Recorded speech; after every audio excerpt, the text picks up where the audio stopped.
लोगों को जैसे पता है, कल एक अपना ईडी डिपार्टमेंट ने कल यहाँ पे हमारे एसडीपीआई ऑफिस पे रेड मारा। और महाराष्ट्र की जो स्टेट ऑफिस है हमारी मुंबई की, और काफ़ी हिंदुस्तान के जहाँ पे एसडीपीआई की स्टेट ऑफिस है वहाँ पे इन्होंने रेड किया। लेकिन इन्होंने जो रेड किया, इनको कुछ चाहिए था एसडीपीआई से कि जो है बार बार जो झूठे इल्ज़ाम लगा रहे, फेक प्रोपेगेंडा क्रिएट कर रहे हैं कि पीएफआई से कुछ मनी लॉन्ड्रिंग के मैटर में या कुछ लिंक मिलते हैं, वैसा ये करके रेड मारे। लेकिन इन्होंने रेड मारा तो इन्होंने ये 4 या 6 घंटे की जो इनकी रेड चली है, उसमें इनको 1 रुपए का भी हिसाब नहीं मिला। जो इनके जो ये फेक प्रोपेगेंडा क्रिएट करके जो ऑफिस में सब हमारी एसडीपीआई के ऑफिस में हर जगह जो गए हैं कि यहाँ से कुछ मिल जाएगा, तो यहाँ से सिवा ऑफिस के जो पॉलिसीज है उसके अलावा और ऑफिस के जो कॉन्स्टिट्यूशन के हिसाब से जो चलती है पार्टी, उसके अलावा इनके पास कुछ भी नहीं मिला। हमारी ऑफिस में उन्होंने रेड मारा, एक लैपटॉप मिला था, वो लैपटॉप के अंदर हमारे जो पार्टीज के प्रोटेस्ट वीडियोस थे, हमारे जो है एमएलए अभी हमने लड़ा तो उसकी जो वोटिंग लिस्ट थी वो सब थे, और उसके अलावा उनको कुछ भी नहीं मिला। यहाँ पे हमारा पंचनामा हुआ, शाहरुख भाई का हमारे इन्होंने पंचनामा वगैरह किया, हमारा किया, और उसके बाद लोग चले गए। ये बोल के चले गए कि अगर हमको जरूरत पड़ेगी तो हम आपको वहाँ दिल्ली बुलाएंगे, तो आपको आना पड़ेगा। लेकिन हमने पूछा बिमला साहब, अब जो नियत से यहाँ पे आए थे वो क्या हुआ? तो बोले जो नियत से तो हम लोग आए थे, हम लोग जो सोच के आए थे या जो हमको भेजा गया था उसके लिए तो यहाँ पे एकदम क्लीन है, कुछ भी नहीं है। पूरा ऑफिस का एक एक कोना छप्पा हम लोग ने चेक किए, ऊपर टेरिस पे जाके चेक किए, सब कुछ किए। तो वो सब समझ गए कि ये खाली एक फेक प्रोपोगंडा है। उसमें एक ऑफिसर बहुत अच्छे थे, समझदार थे, उन्होंने बोला कि ये खाली एक हैरेसमेंट के तौर पे ये कर रहा है, लेकिन कुछ हुआ नहीं, वो चले गए। और आगे की चीज अभी जो है हमारे अजरबैजान कंटिन्यू करेंगे। पद्धतीने ईडीने आपली मराठी है नहीं, कल जिस तरीके से ईडी ने पूरे मुल्क भर में 12 जगह पे छापेमारी की, और ये बीजेपी या मोदी सरकार का ये पहली मर्तबा इस तरीके की छापे का वारदात नहीं है। हमेशा हमने देखा है 2014 से लेके अब तक जो है केंद्र सरकार ईडी, सीबीआई, इनकम टैक्स, ये डिपार्टमेंट्स को अपना एक पॉलिटिकल विंग बना के रखा है, और जहां जहां पे सरकार के खिलाफ आवाज उठती है या फिर प्रादेशिक पक्ष है, उनको खत्म करने के लिए ये सेंट्रल एजेंसीज को इस्तेमाल कर रहे हैं। आप सोचिए कि ये 3000 अब तक रेड मार चुके हैं ईडी, जिसमें सिर्फ कन्विक्शन जो ना 23 लोगों को हुआ है, मतलब 0.5% लोगों को कन्विक्शन हुआ है। मतलब ये साफ दिखाई देता है किस तरीके से गवर्नमेंट जो है ईडी को इस्तेमाल करके अपोजिशन को खत्म करना चाहती है। अभी हाल ही के दिनों में आपने देखा होगा कि social democratic party of India का वक्फ बिल को लेके पूरे मुल्क में जो है बड़े तौर पे प्रोटेस्ट हुआ है। सिर्फ एक स्टेट में नहीं, एक डिस्ट्रिक्ट में नहीं, महाराष्ट्र में बड़े पैमाने पे हुआ, और पूरे आवाम जो है मुस्लिम समाज के अंदर से इस ताल्लुक से लेके बहुत ही मतलब एग्रेसिव जो है इस चीज को लेके अपोज कर रहे हैं एग्रेसिवली, और ये चीज झलक रही थी। और ये उठाव कहीं बड़ा ना हो जाए, ये प्रोटेस्ट कहीं बड़ा आंदोलन की शक्ल ना ले, क्योंकि सीएनआरसी के वक्त में उन्होंने देखा है जब समाज जागरूक होता है किस तरीके से महिलाएं और जागरूक समाज जो है रास्ते पे आके उसका मुखालिफत करता है, सरकार के नीतियों की मुखालिफत करता है। और जो वक्फ अमेंडमेंट बिल उन्होंने पेश किया हुआ है, इसको पूरी तरीके से नाराजगी है। कहीं ना कहीं आंदोलन को दबाने के लिए जो है ये ईडी जैसे जो केंद्रीय एजेंसी है उसको इस्तेमाल कर रही है। और हम ये कहना चाहते हैं कि ईडी का इस्तेमाल जो है ना, आप लोगों ने पूरे अपोजिशन जितने पार्टीज है, चाहे वो टीएमसी हो, राष्ट्रवादी हो, या फिर कांग्रेस हो, या फिर शिवसेना हो, ये सारे पार्टियों के खिलाफ में उन्होंने किया हुआ है, अब तक करते आ रहे हैं, हमने देख कभी है। तो आप भी देख सकते हैं कि आंदोलन के मुकाबले में इमीडिएटली 2022 का केस, उसमें जनवरी में हमारे राष्ट्रीय अध्यक्ष ईडी के ऑफिस में जाके स्टेटमेंट देते हैं, उसके बावजूद जो है अभी दिल्ली जा रहे थे, दिल्ली एयरपोर्ट में ईडी के ऑफिस जा रहे थे, एयरपोर्ट से उठाया गया। मतलब कहीं ना कहीं ड्रामेटाइज करना है, एक टेरर क्रिएट करना है, ताकि इश्यूज के ऊपर आप जो है ना, आवाम या कोई सामाजिक संस्था या पॉलिटिकल पार्टी, आप इस पे बात ना करो। बात करेंगे तो दबाव हो जाओगे। लेकिन हम उनको वाजे करना चाहते हैं कि एसडीपीआई का जो यस है ना, वो सोशल रिफ्लेक्ट करता है, ना कि सावरकर रिफ्लेक्ट करता है। तो हम वो माफी विरोध में नहीं है। जिस तरीके से महाराष्ट्र के अंदर सत्ता पलट की गई, ना सिर्फ महाराष्ट्र में और भी स्टेट्स में उन्होंने ईडी का इस्तेमाल करके सत्ता पलट किया है, अपना राजकीय अस्तित्व बरकरार रखने के लिए ये लोग सेंट्रल एजेंसी को यूज कर रहे हैं। और आज ये जो ईडी है वो एक मजाक बन चुका है, उसकी क्रेडिबिलिटी कोई नहीं रही है। आज जब भी ईडी का रेड होता है, लोग ये सोचते हैं कि इन्होंने क्या किया है ऐसा लोगों के लिए जो यहाँ पे ईडी का रेड हुआ है। ये लोगों की आम सोच हो चुकी है। जब आपने देखा इलेक्ट्रॉनिक्स बॉन्ड का मसला आ गया, तो लोगों ने भी देखा कि ईडी का रोल जो है वो एक एक्सटॉर्शन डिपार्टमेंट की जैसे यूज हुआ है। जिन जिन बड़े बड़े कंपनीज को जो है ईडी ने फंड नहीं मिलता था बीजेपी को, उन कंपनीज को ईडी का नोटिस देके उनसे हजारों करोड़ के तौर पे जो है फंड लिया गया है इलेक्ट्रॉनिक बॉन्ड के माध्यम से। वहीं महाराष्ट्र में भी देखते हैं, जरांगे पाटिल उनका आंदोलन होता है, जो मैदान देता है उनको वो कंपनीज को या संस्था को नोटिस देते हैं, वो इमीडिएटली बीजेपी में शामिल होते हैं। तो ये ईडी जो है एक बीजेपी पार्टी का हिस्सा बोल के काम कर रहा है और हम इसकी कड़ी निंदा करते हैं, क्योंकि लोकशाही में इस तरीके के मिसयूज जो है सेंट्रल एजेंसीज का, ये कभी भी बर्दाश्त नहीं कर सकते। और ये संवैधानिक अधिकारों का जो है, ये सरकार जो है तरतूदों का गैर इस्तेमाल कर रही है अपने पॉलिटिकल फायदे के लिए, और ये जनता जान रही है। और आप हमें चाहते हैं कि ईडी भी जो है एक इंडिपेंडेंट संस्था, संवैधानिक उसको दर्जा है। हमें उनको अपील करते हैं कि आप लोग जो है किसी सत्ते का जो है गुलाम नहीं बन के, आप जो है कानून के तहत में काम करना चाहिए। कल भी जब ईडी का रेड हुआ, हमने पूरा कोऑपरेट किया, क्योंकि हमारे पास छुपाने के लिए कुछ है नहीं, तो हम उसको हंसते हंसते फेस किए हैं।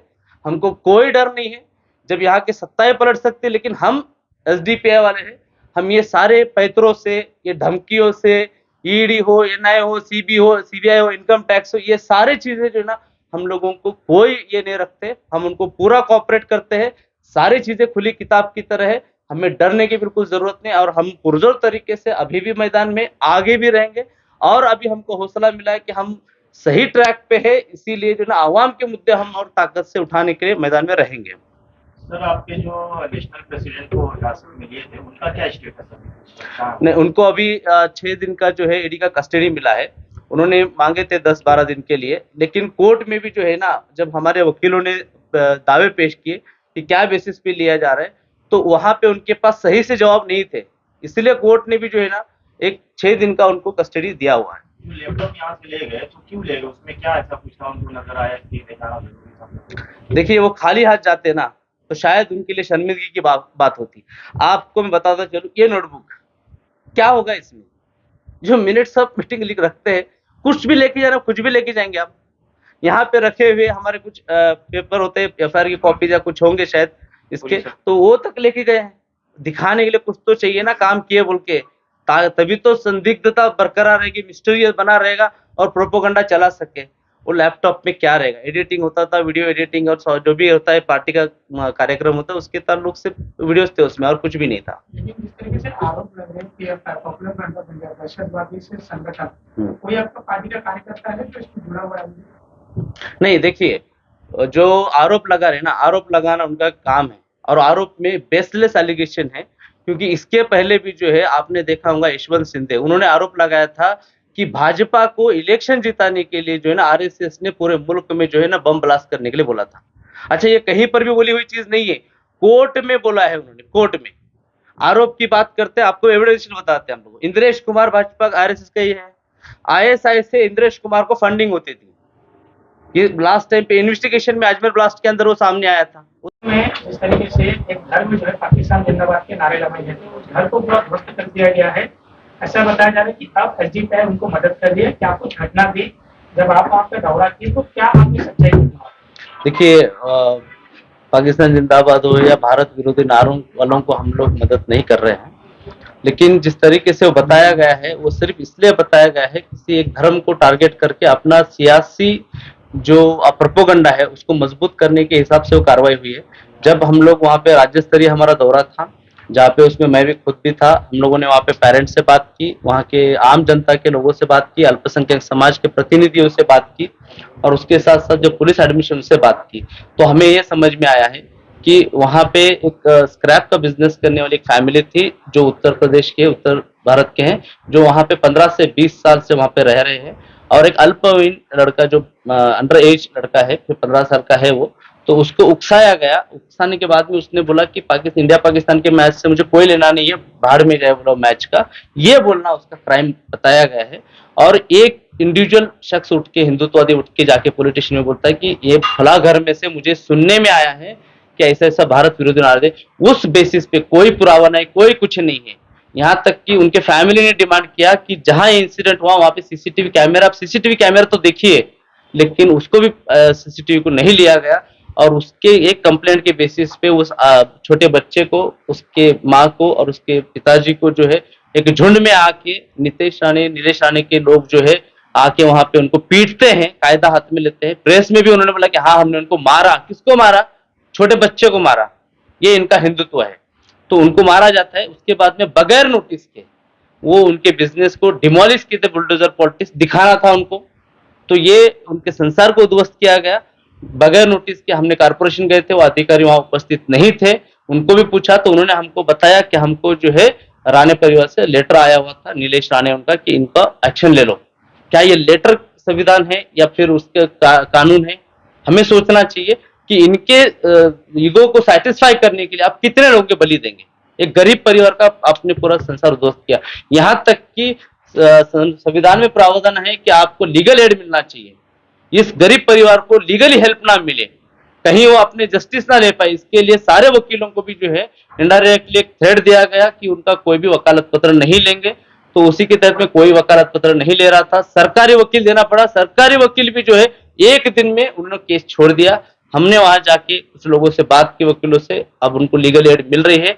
और बच्चे पे जो हमला हुआ है, बच्चे को जो इंजरीज हुई है, उसके ताल्लुक से हमने CWC के तहत में एक्शन भी लेने के लिए बोला है। चाइल्ड वेलफेयर कमेटी ने इनिशिएटिवली, सिर्फ प्रोएक्टिवली जाके बच्चे का स्टेटमेंट लेना चाहिए और उस पर एक्शन लेना चाहिए, ऐसे हमने डिमांड की है। लेकिन वहां के सरकारी गवर्नमेंट एडमिनिस्ट्रेशन हो या फिर आम जनता हो, ये काफी हद तक दबाव में है।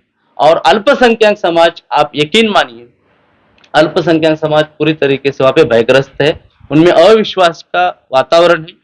हम जब वहां पे साइट विजिट के लिए गए थे, जहाँ पे बुलडोजर कार्रवाई की बात की, वहां पे हमारी भी गाड़ी रोकने की कोशिश की गई, हमारे भी आंख पे वहां पे लोग आए, हमारे गाड़ी के आगे रिक्शा लगा के रुकाए गए थे। ये सारी चीजें हमने वहां के SP तो एब्सेंट एडिशनल SP उनके सामने भी लाई है और उन्होंने विश्वास जताया कि हम लोग इसको प्रॉपरली जाके CWC को इन्वॉल्व करके बच्चे का स्टेटमेंट लेके लीगल कार्रवाई करेंगे, ऐसा आश्वस्त हमको किया हुआ है। लेकिन सोचने की बात यह है, ऐसे कितने फैमिलीज, ऐसे कितने बच्चों की आप लोग बलि देंगे? ये लिंचिंग है, ये लेजिटिमेट तरीके से की जाने वाली। पहले इंडिविजुअल को मारा जाता था, लेकिन आज पूरे फैमिली को, बिजनेसेस को और उनके घरों को जो है ना लिंचिंग की जा रही है। आरोप हो रहा है कि उनके परिवार वाले बांग्लादेश के। आपने जब परिवार वालों से बात किया तो आपको ऐसा लगा कि कहाँ के रहने वाले हैं? वो सिर्फ एक फैमिली नहीं है, वहाँ पे 5-7 वो लोग भाई रहते हैं और वो भाई पिछले 15 से 20 साल के हैं और उत्तर प्रदेश के रहने वाले हैं। वहाँ पे स्क्रैप का वो बिजनेस करते हैं, लेजिटिमेट डॉक्यूमेंट है। सिर्फ मीडिया में आने के लिए या फेम के लिए या राजकारण के लिए छोटा छोटा फेक नैरेटिव सेट करना, ये भाजपा का अस्तित्व ही जो है वो मुस्लिम द्वेष और फेक प्रोपेगेंडा पे बेस है। जिस तरह से लोगों का घर तोड़ा गया है, जो जहाँ व्यापार करते हुए तोड़ा गया है, तो फिर उनको बनाकर देने के लिए पार्टी कुछ ऐसा कदम कर रही है? देखिए, हम लोग उनको लीगली हम गाइड कर रहे हैं, हमारे एडवोकेट्स और जो टीम है वो उनको जो पॉसिबल है लीगल जो गाइडेंस होता है, जो लगते जरूरतें होती है, जरूरत पड़ेगी उसकी भी कैपेसिटी तो हम लोग हाई कोर्ट और सुप्रीम कोर्ट ने ऑलरेडी इस बारे में बताया कि अब बुलडोजर जो जस्टिस सिस्टम है वो लोकशाही विरोधी है, उसको इम्प्लीमेंट नहीं करना चाहिए। लेकिन यहाँ की जो सरकार में बैठे हुए नीतीश राणे जो बैठे हुए ना, जो जानबूझ के, जबकि नपुंसक कहा गया महाराष्ट्र सरकार को हेड स्पीचेस के ऊपर सुप्रीम कोर्ट में, उसके बावजूद महाराष्ट्र जो है वो हेड स्पीचेस का गढ़ बनते जा रहे हैं। हम लोग बना के देंगे? यस, हम लोग बना के देने है कि जिसने तोड़ा है ना, हम ये चाहते हैं कि उन्हीं के हाथों से वो बनवाया जाए, क्योंकि ये जो तोड़ेगा वही बनवाएगा। गलत तरीके से तोड़ा, इलीगल तरीके से तोड़ा है, तो इसलिए हम लोग न्याय मांगने के लिए कोर्ट तक जाने के लिए तैयार है और हम लोग उसको इनिशिएट भी किया हुआ है।